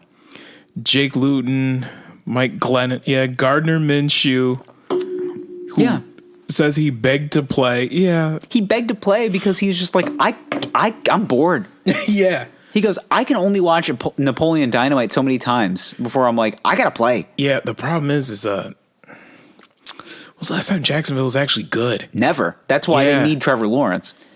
If they get Trevor Lawrence... I'd be pissed to go to Jacksonville. Why? It's Florida. It's nice. It's warm. The kid is from the South. There's no historic program there. Who gives a fuck? The Jets suck. They've never brought any talent there. The Jets had Joe Namath in 1967. Yeah, but at least you're in New York. The only thing that Joe Namath has been known for in the last 30 years was trying to make out with an analyst on the sidelines a couple of years ago. I mean, but what is Jacksonville known for? Like meth and fried frogs legs? Yes. Like that's it. And weather. The weather's nice. Okay, the weather's nice. The beaches are nice. Meth and fried The people are weird. Who gives a fuck? Real weird, Who gives a fuck? Real Especially weird. this year, there's nobody in the stadium. It's been the most quiet it's ever been in Duval County. Yeah.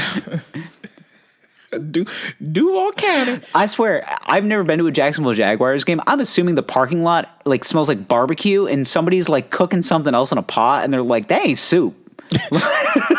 I thought you guys were making gumbo. It's like, sure, it's blue gumbo. It smells like barbecue and Drano. Yeah. It's that new recipe. It's those Floridian chemicals. Yeah, it's meth ribs.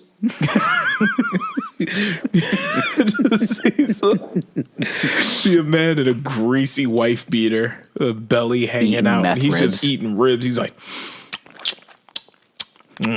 like these ribs. I'll make them with meth. Did you say pepper? Meth. Did you say salt? Meth. What's that blue stuff in the pot? Meth. And he's very direct about it. I can't tell if he's being. Is he kidding? He's not kidding. Nah, this make your dick hard. Want a bite? I'll see you on the inside. Meth. Oh man, Yeah, I eat these ribs. I beat the shit out of my wife. Then I make sweet love to her for 6 hours. Dick's never soft. Yeah, after I eat these ribs, I gotta drink Molson Light just to come down. He's a Molson Triple X guy. Yeah, he's a Canadian import kind of guy. Yeah. That's a good beer. It's been a tough. Yeah. This and Bud Ice. Oh, Jesus. Just I threw up in my mouth a little bit. The biggest problem with Florida is everything. No, there's a lot of problems with Florida. The weather's okay. The hurricanes are the worst. It's 1,000 degrees always. Yeah. I still don't understand the allure of Florida. Like, I get it. It's like warm the heat all is year. fucking awful. The summers in Florida are nasty. It's not even like good heat. It's just it's like being wrapped in a burrito. It's just you're just like you feel like it's like one of those pressed burritos. the burrito press. They have a fucking Moe's. But it's a burrito press, but all year long. Yeah, it's the one where like they take the flat tortilla before they roll it. They put the thing on it to steam it. But that's what it feels like. But that's Florida. Florida's the steam press. Florida's a steam press of America. They lay you down on the concrete. They press you out. That's the meth you're smoking. Yeah. Everybody smokes meth in Florida. It's a rule. Yeah, it's a rule. Yeah, man. Welcome to Florida. No taxes, smoke meth. Exactly. Should be the state slogan. Yeah, meth. No taxes, smoke meth. Florida, now that's methed up. Florida. A Florida man. It's weird. Everybody knows Florida's weird, but people live there. Yeah, and we have to deal with it. Do I wish it would just break off in the rest of the United States? Sure. Yeah. Just be Cuba. Yeah. just be second Cuba. That's fine. Second Cuba. Yeah, Florida's a fucking weird place. Be New Panama. I don't care. Okay, but if you had a choice though, would you live in Florida? Like, hey, I'm just gonna move to a state and pick a state. If I was like 75 and like had like a good retirement situation, probably I'd probably pick California over Florida. I'd go to Texas. Texas? Yeah. Okay. But the retirement communities though in Florida are so strong. Yeah, they are. Like if you're like 70 and like let's say like the girlfriend, the wife is gone, she's dead. Yeah, you're widowed. Yeah, but you still got like a really good Cialis prescription. Yeah, you got like I got a full tank of gas and a fistful of Viagra. Like, let's do this. Yeah, so you just go into that retirement community and just fucking just crush it, laying dick. Yeah, slaying. Yeah, like Eunice, and apartment, and then the neighboring community. 3B. Yeah. And then and then the police just show up and it's just like we've been getting a lot of phone calls about women crying. Yeah. In this community, and there's not usually a lot of noise around here. And then, Eunice is sitting in the back of the bedroom, just being like, "Charlie, you coming back?"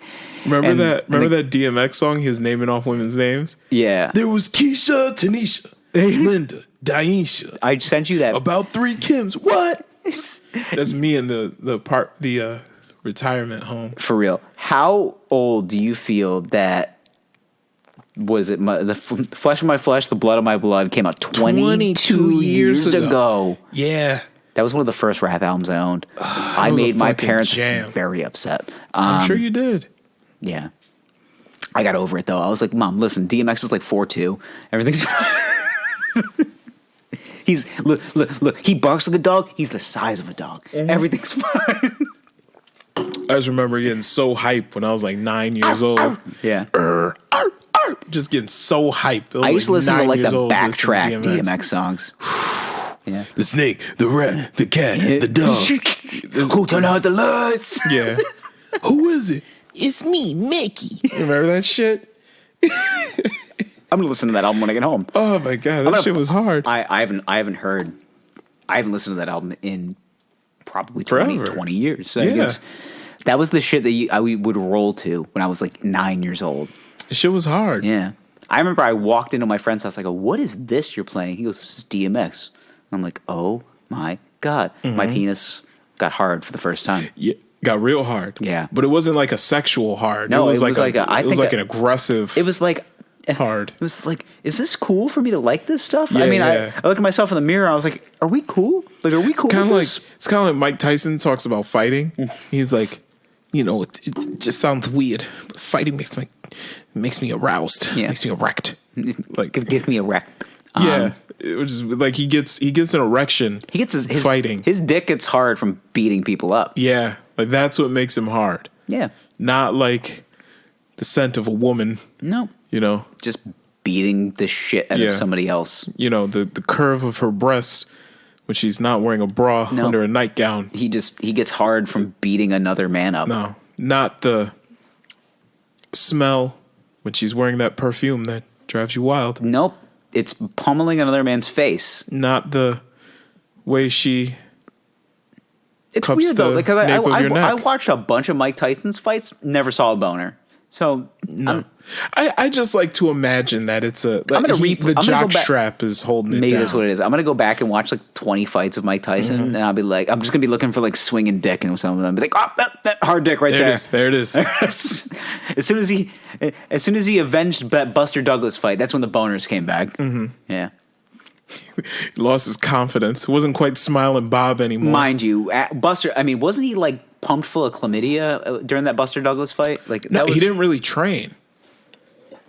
I don't think that was the one where he had the STD, but he didn't really train for Buster Douglas. Like he was just in. I was gonna say Buster Douglas was nobody to fuck with. Yeah, he was just in Japan, like partying pretty much the entire time. Yeah, he didn't really train. He didn't really getting care. Japanese like, hookers. Yeah, just banging Japanese whores for like a month or so during training camp. He just didn't. It's just like, hey, Mike, you got to fight Buster Douglas in a week, and you go, fucking man, I got a bunch of shit I got to do, I got some women to slay. Yeah. Just I couldn't imagine fucking Mike Tyson and him talking dirty to you with that lisp. Like, it's just so weird to me. He's like that shit. Yeah. You like that shit? Yeah, you like the way I rub your clitoris.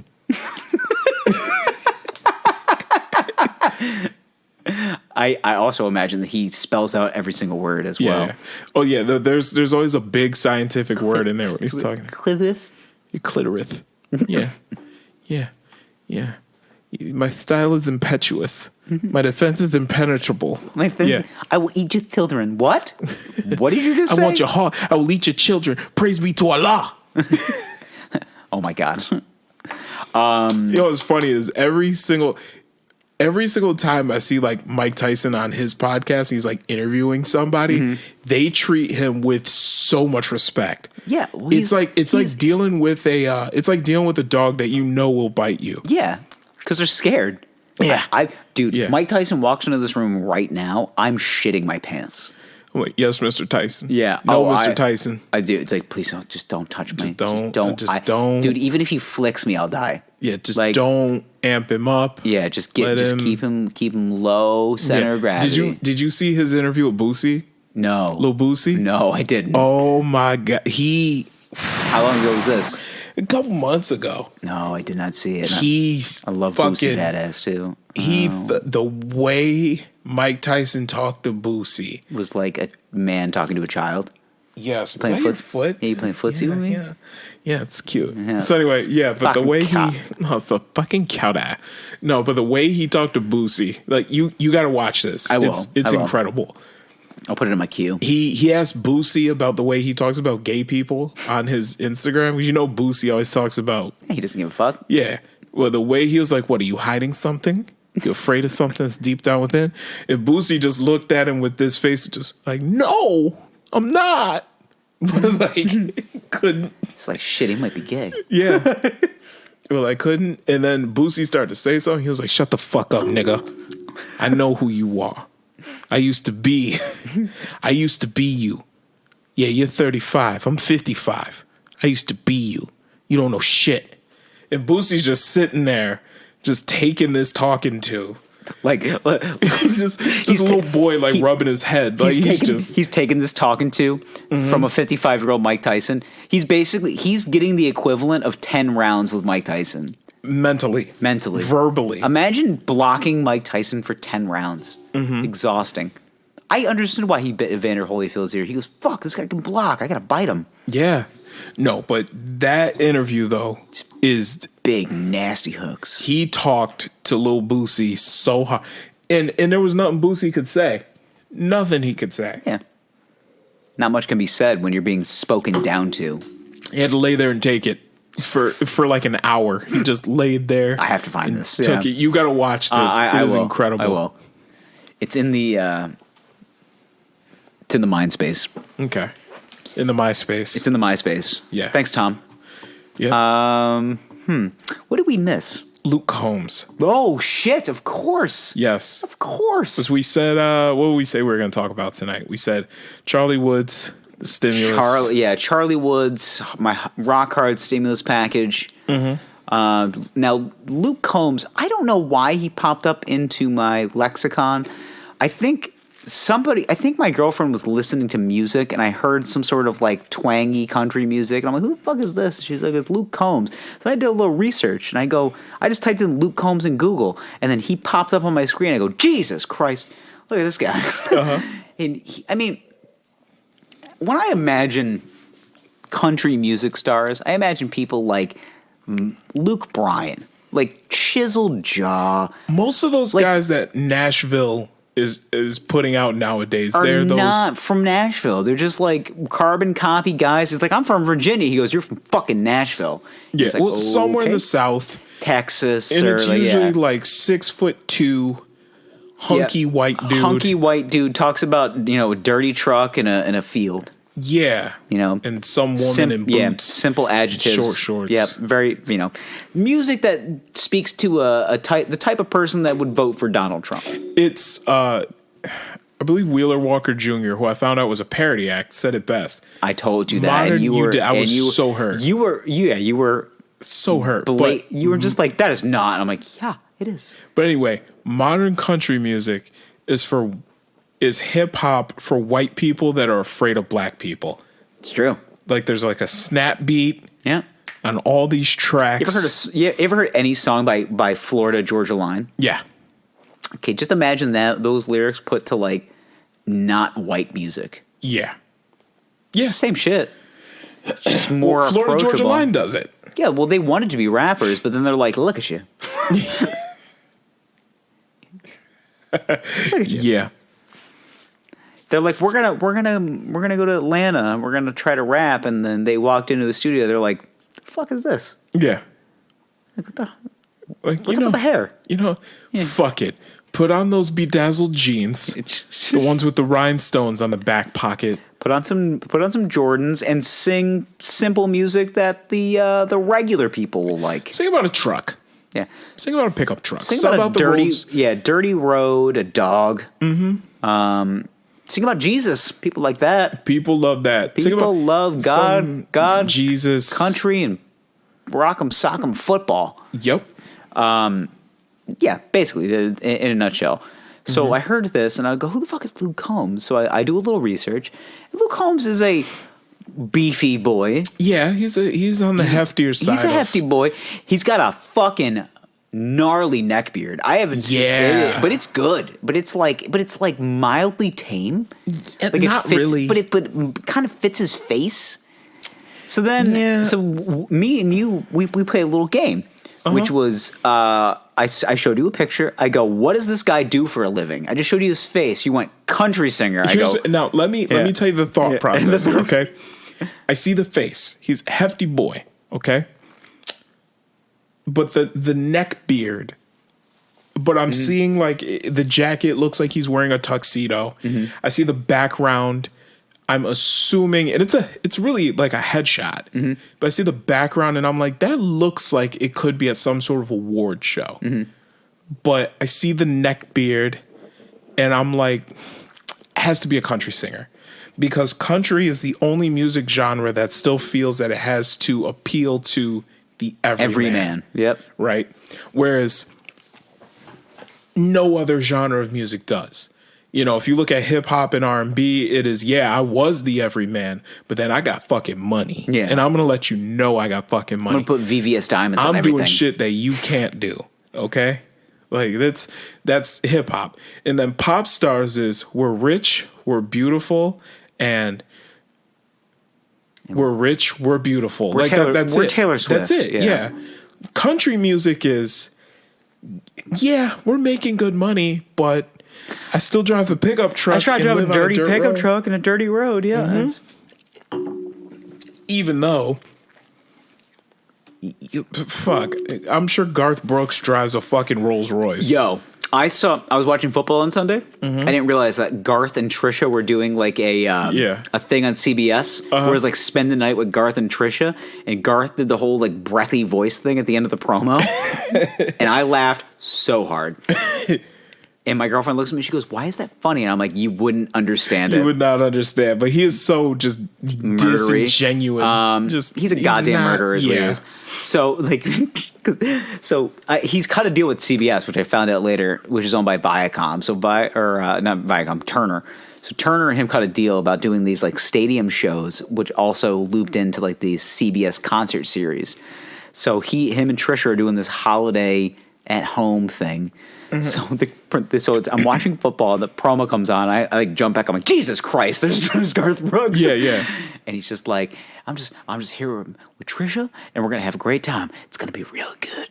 You guys should come in. It's like, oh my God, fucking you guys should come in. breathy voice. Come on, it's gonna be fun. So disingenuous. Yeah, like oh yeah. This is terrible. Yeah, that dude hasn't had to have an interaction with a regular person in 25 years. Absolutely. So he's just like he just sings. He gets on stage. He sings "Friends in Low Places." Yeah, and everyone comes in their pants, and they're just like, oh. And just the people that are his fans who sing "Friends in Low Places." And then he's just standing on stage, but like, of course I'm gonna sing that fucking song. It's been singing this song since 1992 or whatever. I hate this song. I got a friend. When did that song come out? Friends in Low Places, I think, came out in the mid-90s. Okay. I remember, I distinctly, my mom had an ex-boyfriend who loved Garth Brooks, and he made me watch... Well, that's why it didn't last. That's why it didn't last. I was just like, Mom, get the fuck out of here. And he made me watch Garth Brooks live at Central Park.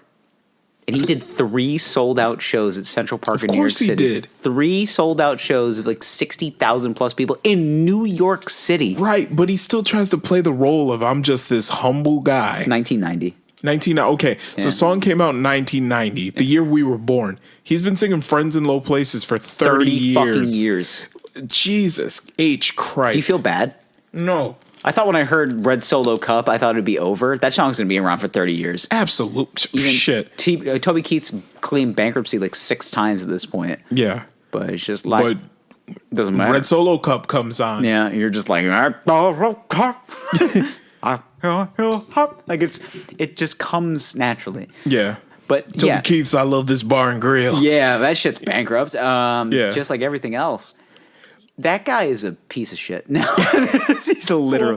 Well, you remember the literal breathing piece of shit. Well, you remember what happened with our local Toby Keith's I Love This Bar and Grill. What a shithole that was. So, for the uninitiated boys, we're in the Syracuse area, and we actually had a Toby Keith's I Love This Bar and Grill at our local mall. Yeah. Anyway, the place was doing dog shit in sales, so they didn't pay rent. Defaulted on taxes, too. Yeah, so they didn't pay rent for like a long ass time, and also the company, because the company went under. Yeah.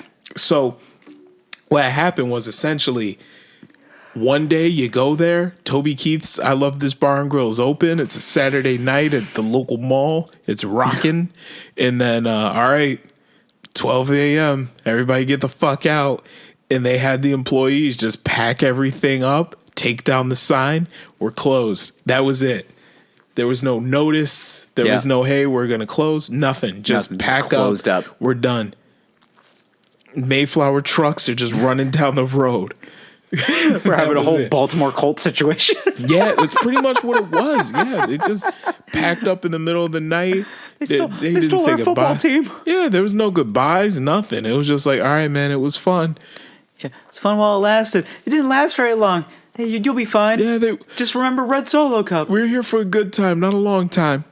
So, but Luke Combs, though. Yeah. So, my guy. We played a little game. It was essentially 20 questions, but it ended up only being like 3 questions. Yeah. So you gave me his line of work, which made sense. I mean, I think the only other thing you could have like suggested is like played Richard Jewell in a movie, and like that's it. Yeah. So, but you basically said, okay, who is?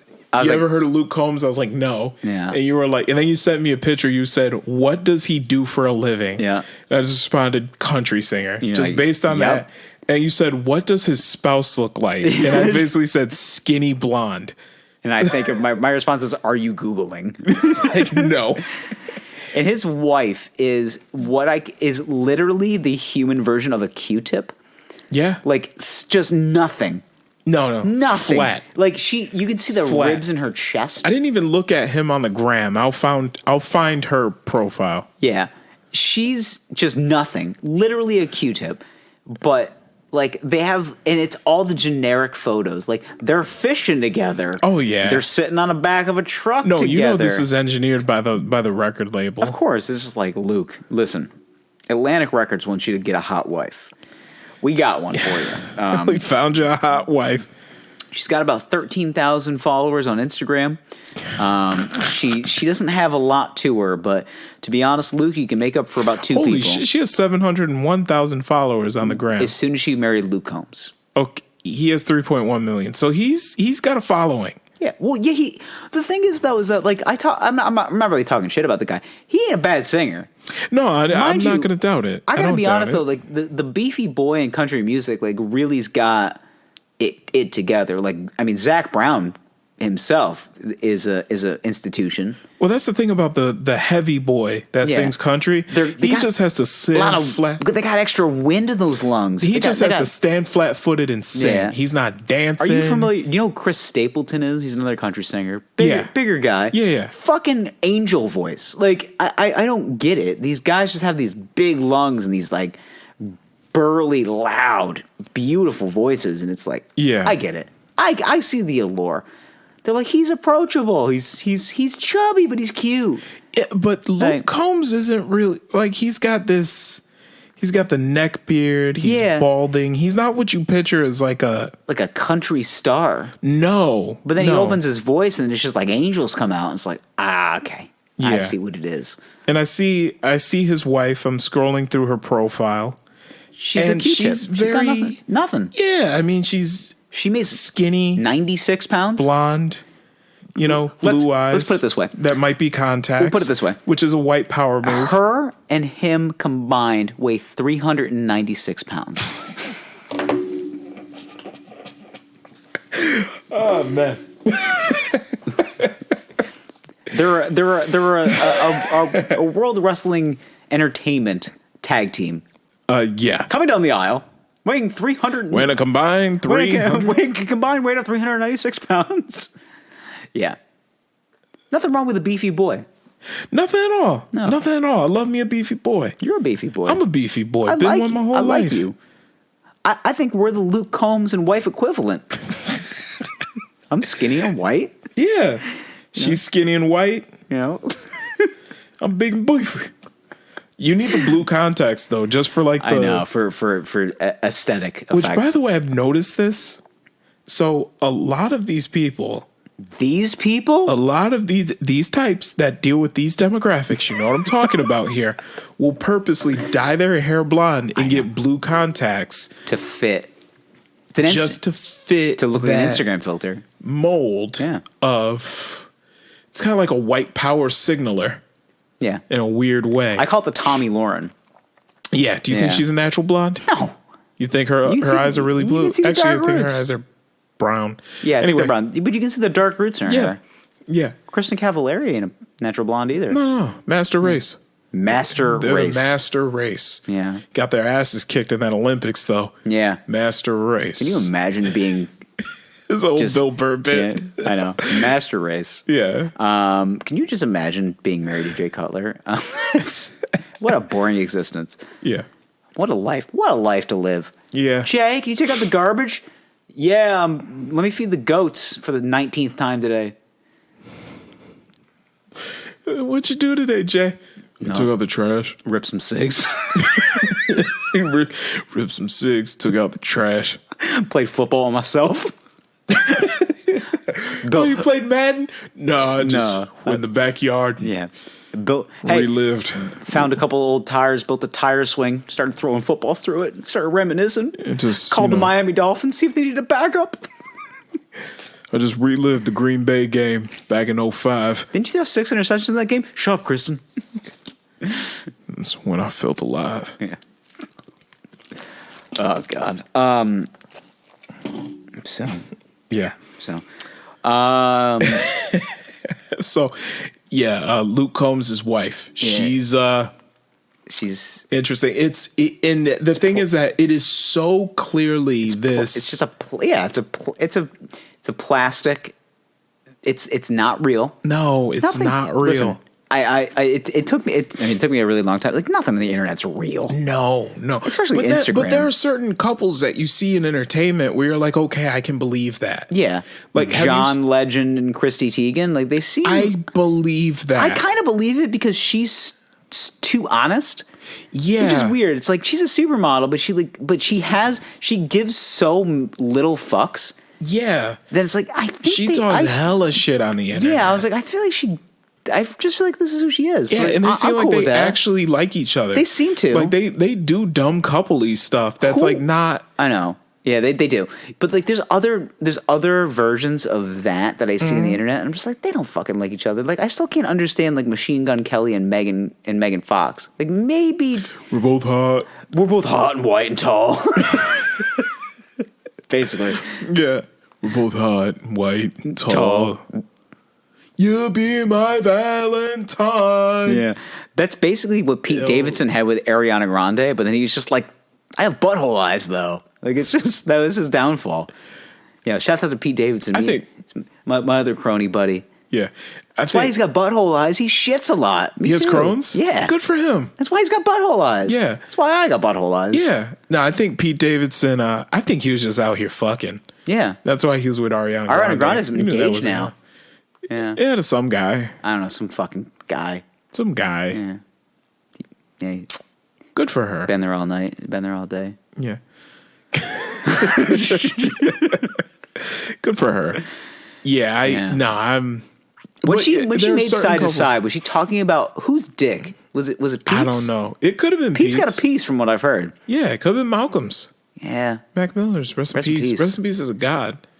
He probably had a piece. You think so? I mean, I think so. Yeah. I mean, he was any white guy that's got that enough swagger to like really do that. He's got to have something. That's why I feel about Baker Mayfield. Like, I feel like his dick cannot be small. Okay. Like, imagine just exerting that much confidence and walking into the room with an average to little male penis. Like, I mean, I was expecting so much more. Speaking of, it just made me think though. Like, speaking of penises, because I was thinking for a second, Luke Combs, is it big? Is it small? I mean, he's a big boy, but I'm sure it's probably a good size. Yeah, but I'm thinking like this though, right? It's not really acceptable in country music to be single. It's true. That is true. Like, you got to be married. Like, you have to be married if they're going to put the machine behind you. Because you got to be a wholesome family man. Yeah, yeah. Like, down even country. Yeah. What's his name? Kane Brown. Yeah. He's married? Yeah, I think so. What is he? I still can't figure it out. He's their investment in the future. America's becoming less white. That's okay. So here's the thing. So when I heard his voice for the first time, when I heard that like deep, like "What up, lady," and I'm like, "What the fuck?" I was like, "That's got to be a white guy." And my girlfriend's like, "Actually, he's black." And then I saw his face. I go, "I don't think he's black." High yellow.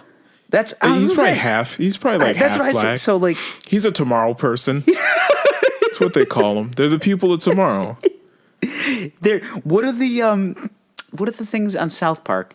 The people. He's a daywalker. No, they invade South Park, and they like come through an alternate dimension, and they take all the jobs. They're like, what are Mexican? they? No, how dare you? No. What are they called? I don't know. I don't think I saw this. They this. meet people. Like meet bop, meet bop, meet. Like, you know what I'm talking about? They're like supposed to be they're supposed to be like the future people. Yeah. Yeah. And they're all like, they're not black, they're not white, they're like a tan color. They're like the future people. Yeah. What the fuck are they called? I don't know, but I'm telling you, it's He's everybody. He's very light skinned, so yeah. He's probably half black. His wife is. He has a white mom, a Yeah. black dad that wasn't really around. That's Yeah. probably his bio. Oh, color me shocked. His wife, skinny and blonde. Yeah, Yeah, yeah. dude, he looks like Kyle Kuzma. Like Yeah. what's going on? Damn it, Kyle Kuzma's the future. Yeah, come to find out, Pat Mahomes is like his first cousin. Yeah, They did, tomorrow, people, man. dude. That's it. What? You fucking figured it out. What? Why do you think Pat Mahomes is so good at football?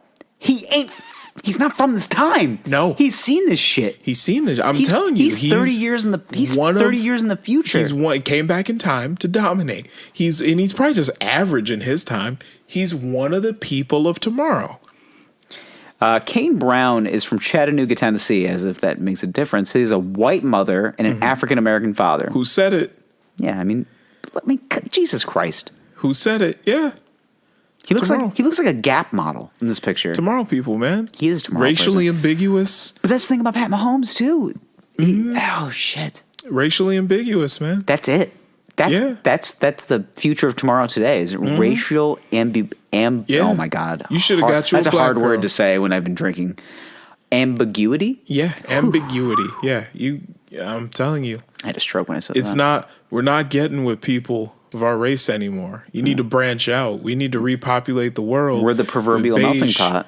With beige people, all sorts of shades Is that of why beige. white women love white cabinets so much? Is that what it is? Maybe. That's what it is. So, like, we got to keep something regular. We in need this something Caucasian in this house. house. We need to keep the power in this house. Things are White getting cabinet. too flavorful. There's one too many Medea DVDs in this house. How do I keep this house white and proud? White cabinets. I'm gonna dye my hair blonde. I'm gonna get blue contacts and white cabinets. Looks good on an Instagram filter.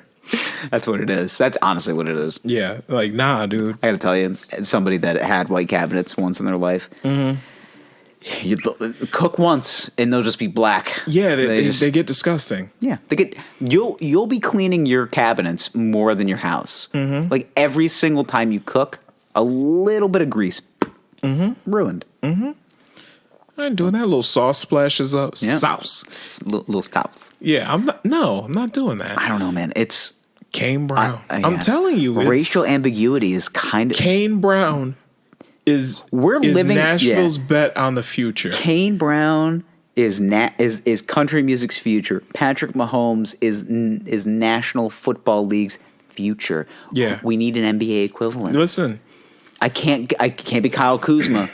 He's still based on what I heard, what he did in the bubble. He's still blacker than he is white. It's just, you take the most bitter. we need some racial ambiguity. You LaMelo's a take- little whitey. You take the most bitter, racist old man, and you plop that little biracial baby in his lap when it's first born, and you see that heart get softened. Okay, Kane Brown is Nashville's bet on the future of country music. I think it's already here. Well, he's the bet. He's not the first one, but he's Yeah. definitely not going to be the last. He's not the all-in, but he's like, I'm going to put 3/4 of my chips on this guy. But then I'm sure that there are already people out there now saying shit like, I can't be racist. I love Kane Brown. I can't be racist. I have one black friend. I have one black friend. I hear Yeah. him on the radio. It's I've never actually met him. Yeah. But I saw him on TV singing during halftime on top of an F-150. Yeah. He's of the people. Even though he makes a whole lot of money. Yeah. Yeah. He also probably pulled the race card on that one. It's just like, you're going to pay me less than that guy? It's just like, My favorite driver in NASCAR. okay. My favorite driver in NASCAR protested racial injustice. So I can't be racist. Yeah. What's his name? Bubba. Bubba. What's his last name? Something with a Wallace? Bubba Wallace? Nice guess. Good guess. I got you this time. Yeah. Yeah, man, Bubba Wallace. Yeah, racial ambiguity is it. That's what's it. come to, It's man. the wave of the future. The wave of the future is here. It's kind of like how at one point air conditioning in cars was like, man, like this is so like we're living in the space age, right? Like this is crazy. Like windows up, it's cool in here. It's hot outside. You put a Pioneer CD deck into your car, you're just like, whoa, you got money, yo. You're the racial ambiguity of this world. Yeah, I'm so 2008. You're so 2000 and late. Oh, whoa, shit! This is something. What's up, Black Eyed Peas? Or was it 3008? I don't know. Listen, mind you, shit was Black Eyed Peas. Great name for a group. Not a good. I don't really like Black Eyed Peas. You don't like the Black Eyed Peas? I haven't had them often enough. I mean, I'm not really. I mean, I'm a Irish white man. I don't think Black Eyed Peas is really hitting my palate. Okay, my mom used to make them. Every year on New Year's, we had to eat a spoonful. I hated it as a kid. We used to do lentils. That was our thing. We had to eat Black Eyed Peas. Yeah. So that's the. I'm not gonna lie though. The black equivalent of lentils. I'm not gonna lie though. Some Black Eyed Peas and some rice, shit hits. I have hit it. Yeah, I've hit it in my face. That before. shit's hard. Some rice and beans. That shit's hard. Yeah, I love me some I love red beans and rice. Mm-hmm. So good. So some rice and beans. I can do that. Yeah. Really right now, I just do a plate of rice and beans. I don't give a fuck. I'll just put it in my face. I don't know. All right, boys. So we started out talking about political boy stuff. Yeah. We ended up talking about the future of America. Yeah. Sings about a pickup truck. It's racially ambiguous. You ever heard I mean, his voice. Honestly, it's uncomfortably deep, and I don't know if it has to. I don't know if it's post production. Plums and post production. Big balls is what it is. It's a big old biracial sack. Yeah, giant half balls is what they are. Big half balls. His ball sack is like a half moon cookie. Zebra balls. Yeah, zebra balls. He's a zebra man. He's a zebra man. His big beige balls. Terrific. What would Bear classify the color of his scrotum as? I would go like almond wisp. It's an actual paint colar. I was going to say, if you want to look that up. I was going to say, looked at any swatches recently. I just painted a room almond wisp, and I was like, huh. I'm like painting. This looks like the color of Kane Brown's testicles. I love the name of paints nowadays. Yeah. That I just want to get one that's like. It's like biracial scrotum. It'll be called like biracial beanbag. What color is this room? Biracial scrotum. Yeah. Wow, it's refreshing. Isn't it? The color of this room really opens it up, It really hits you in the face. Biracial scrotum. Now available exclusively at Home Benjamin Depot. Moore. Yeah, Benjamin Moore. Ask how. Sherwin Williams. So I went to Sherwin Williams, and guess what? They made my dreams come true. Look at my room; it's biracial scrotum. So I was a little hesitant because of the name of the color. That was a little too on the nose. But then the sales associate actually pulled out a swatch. It went on really even, really thick. It's a high quality paint. Yeah. And if you use their marquee line of paints, it goes on one coat guaranteed. Biracial scrotum, I'm telling you. You only need one coat of the biracial scrotum. It's a great paint. Man, could you imagine? Yeah. What a great day. Yeah, I'm gonna repaint my bathroom in biracial scrotum. I'm gonna walk in. Oh, you changed the paint. Oh my god, it's biracial scrotum. Yeah. Biracial scrotum. It's like it's a light, bright, almost white biracial scrotum. Slightly brown. Slightly. It's a nice little brown tinge to it. It's tan. Yeah. It's borderline. Biracial scrotum. It's biracial scrotum. Yeah. Oh God. What a great day this is. Yeah. What a life. What a life we live. We can talk on the internet like this. Boys, be safe this holiday season. Some of you are ending your holidays. Some of you are going to be having your holidays at the end of this week. Be safe. Just keep grandma and grandma at home, or grandpa and grandma at home. Teach them how to use Zoom or Skype or whatever they use. Email. Email still works. Yeah. By the way, if your grandma knows how to use it. She should. Hey, Larry, we got an electronic mail message. Yeah. So go ahead and you can email us, wineboyspod@gmail.com. Cop a t-shirt at teespring.com/stores/the Wine Boys. It's a Merry Boysmas, and I hope everybody stays safe and well during this time. We'll talk to you boys next week, and we love you with all of our hearts, of our big, giant biracial hearts. Oh, man. We'll talk to you next week. Goodbye. I love you. Please call me back. Merry Christmas, boys. Merry Christmas, boys.